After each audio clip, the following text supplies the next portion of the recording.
खबरें भी नहीं चलती, इनको तो पूरे पूरे गांव घरों में आग लगा करके पूरा नष्ट कर दिया जाता है। कभी मीडिया इसकी खबर नहीं बनाता, कभी उसको ग्राउंड पे कवरेज नहीं करता, दबा के रख देता है।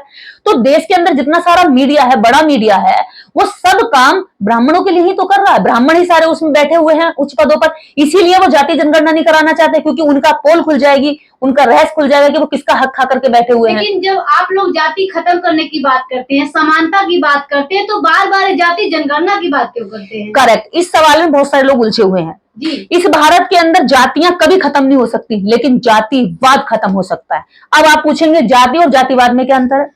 जाति तो है वो जो संविधान में सूची बनाई गई है कि एक लिस्ट बन गई है कि इस लिस्ट के लोगों को सामाजिक, आर्थिक और धार्मिक आधार पर सताया गया है।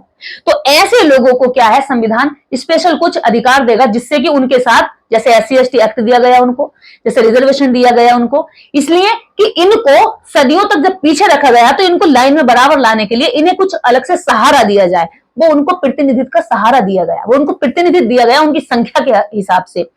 और यही आज ब्राह्मण कहता है कि आरक्षण से दर्द होता है पेट में, उसके पेट में मरोड़ होती है, तो हम फिर यही बात कहते हैं कि जाति जनगणना करा लो, सबके पेट की मरोड़ खत्म हो जाएगी। अगर SC OBC का खा रहा वो भी सामने आ जाएगा, अगर OBC का जनरल खा रहा तो वो भी सामने आ जाएगा।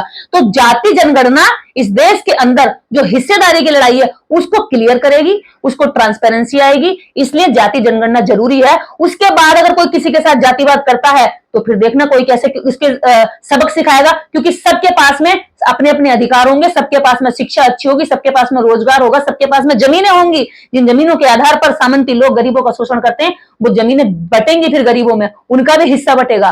तो ये जब बंटवारा होगा ईमानदारी से, देखो देश के अंदर अभी तक, जब से देश आजाद हुआ है और उससे पहले से अभी तक ईमानदारी से बंटवारा नहीं हुआ है, ना कोई संसाधन में, ना किसी देश की राजनीति में। तो ये तो ट्रांसपेरेंट, जो यहां से ट्रांसफर करी, इस राजनीति ने दूसरी राजनीतिक लोगों को ट्रांसफर कर दिया, तो ट्रांसफर हो रहा है, सत्ता का हस्तांतरण हो रहा है। अभी तक ईमानदारी से इस देश के अंदर ना तो बंटवारा किया गया, ना जमीनों का बंटवारा हुआ, न धन संपत्ति का बंटवारा हुआ है, न इस देश के अंदर भी राजनीति में सही तरीके से संविधान को लागू किया गया है। अगर कोई संविधान प्रेमी या सही व्यक्ति आज देश का प्रधानमंत्री होता तो इस देश के अंदर संविधान को सही रूप से, पूर्ण रूप से लागू कर दिया गया होता, और ये देश कब का, बहुत साल पहले सोने की चिड़िया बन गया होता। बाबा साहब चाहते थे कि इस संविधान का राज आएगा तो इस देश को सोने की चिड़िया दोबारा बना दिया जाएगा, लेकिन अफसोस और दुख की बात यह है कि बाबा साहब जैसी विचारधारा का व्यक्ति कोई अभी तक इस देश की उस सत्ता पे नहीं बैठ पाया, लेकिन हमें उम्मीद है कि भविष्य में ऐसा हो। जी, आखिरी और बड़ा सवाल ये है कि अरेस्ट निर्देश सिंह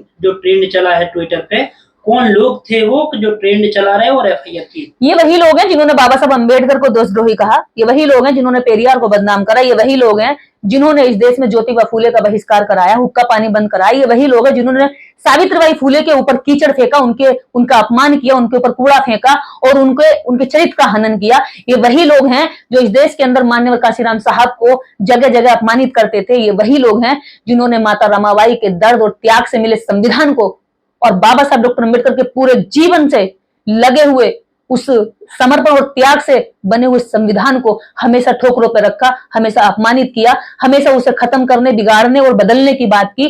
तो ये वही लोग हैं जो देश के अंदर देखते हैं कि संविधान के पक्ष में खून खड़ा है, उसके विरोध में लगातार ट्रेंड चलाते हैं ताकि इसकी आवाज दब जाए।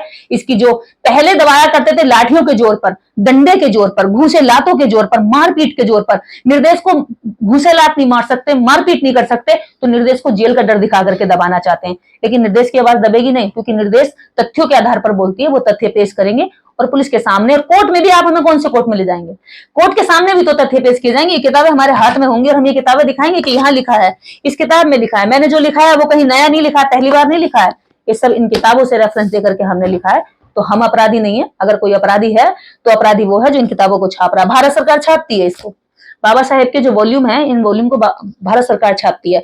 तो क्या ये सड़क छाप लोग हैं जो ट्विटर पे ट्रेंड चलाते हैं, ये सरकार को बताएंगे कि सरकार का नेता? ऐसे लोग ये बताएंगे जो नफरत करते हैं जाति के आधार पर कि पुलिस को क्या काम करना चाहिए, ये पुलिस को बताते हैं कि आपको ये काम करना चाहिए।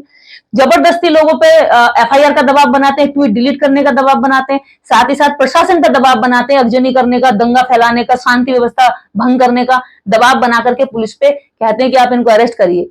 तो पुलिस जानती नहीं है कि इनकी मंशा क्या है और हमारी मंशा क्या है, वो भी समझती है। निदेश जी, मेरा आखिरी सवाल है कि आप जिस तरीके से आप लोग बात करते हैं, आंदोलन करते हैं, दिन रात ब्राह्मणवाद, हिंदूवाद, ये सब के नारे लगाते हैं आप लोग, जिस तरीके से आज हो रहा है, क्या बाबा साहब वही किए होते? क्योंकि बाबा साहब ने पढ़ाई करी, पढ़ाई से लड़ाई लड़ी, लेकिन आप लोग आज वो ना करके आप लोग अदर चीजें कर रहे हो, दिन रात जो है हिंदुओं को गाली देते हो, क्या है ये बताइए। ये जो किताब है ना, इसके अंदर यमी ने, अब यम भाई है, यमी बहन है, यम ने यमी अपनी बहन के साथ रेप किया, ठीक है, इंद्र ने अहिल्या के साथ रेप किया। ये मैं नहीं लिख रही हूँ, ये बाबा साहब ने लिखा है।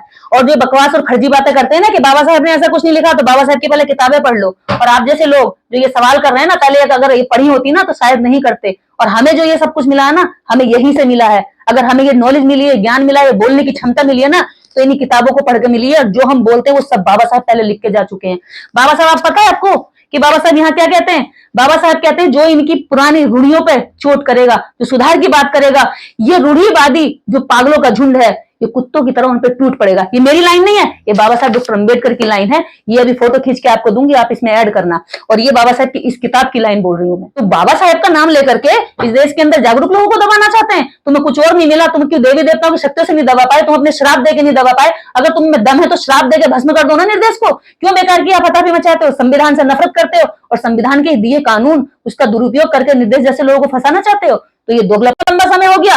बाबा साहब डॉक्टर अंबेडकर को तो भी 70-72 साल हुए संविधान लिखे हुए, 75 साल हुए मात्र। इतने दिन में उन्होंने करोड़ों लोगों को जीवन सुधार दिया। तुम्हारे 33 करोड़ ने कितनों का जीवन सुधारा बताओ ना। पहले से अब बहुत सारी चीजें परिवर्तित होगी ना। अब देखिए ना, हिंदू भाई ब्राह्मण हो या शूद्र हो, एक थाली में बैठ के खाना खाते। समानता आप कैसी चाहिए आप लोग? क्या दलित कुत्ता है जो उसके साथ खाना खाने से कोई वो, या ब्राह्मण भगवान है जो उसके साथ खाना खाने से वो अमर हो गया?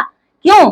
ब्राह्मण के साथ खाना खाने से दलित का क्या फायदा है? आप लोग जिस समानता, यही जाति कि राजनीति में कभी दलित नहीं आ सकता, उस सोच को बदल कर रख दिया। बाबा साहब डॉक्टर अम्बेडकर का नाम सुना है ना? जब इस देश के अंदर सारे वनवादी, सारे लोग थक हार के पढ़े लिखे, तब बाबा साहब डॉक्टर अम्बेडकर के आगे शरण में जाना पड़ा कि डॉक्टर अम्बेडकर, आपसे काबिल आदमी नहीं मिलेगा संविधान को लिखने के लिए। और बाबा साहब डॉक्टर अम्बेडकर ने इस दुनिया का सबसे विशालतम लिखित संविधान दिया इस भारत को। तो किसको डरा रहे हैं लोग? उनको जिनकी वजह से, जिनका खून इस मिट्टी में मिला हुआ, जिनकी वजह से भारत के अंदर अंग्रेज भागे, जिनकी वजह से भारत के अंदर आज भी देश में, पूरी दुनिया में, विश्व में इस भारत को विश्व गुरु से नाम से जाना जाता है। तो वो हमारे वंशज बुद्ध हैं, गौतम बुद्ध हैं। और आज भी हमारे जब प्रधानमंत्री जी, हमारे मुख्यमंत्री जी जब विदेश में जाते हैं, और हमारे देश की सबसे अमीर औरत नीता अंबानी जब विदेश जाती है, तो वो ये नहीं कहती जय श्री राम, जय श्री कृष्ण, या जय राधे राधे, या ये कोई भी 33 करोड़ का नाम नहीं लेती है। वो पता है क्या कहते हैं? हम भगवान बुद्ध की धरती से आए हैं और हमें गर्व है, नमो बुद्धाय, जय भीम बोलते हैं।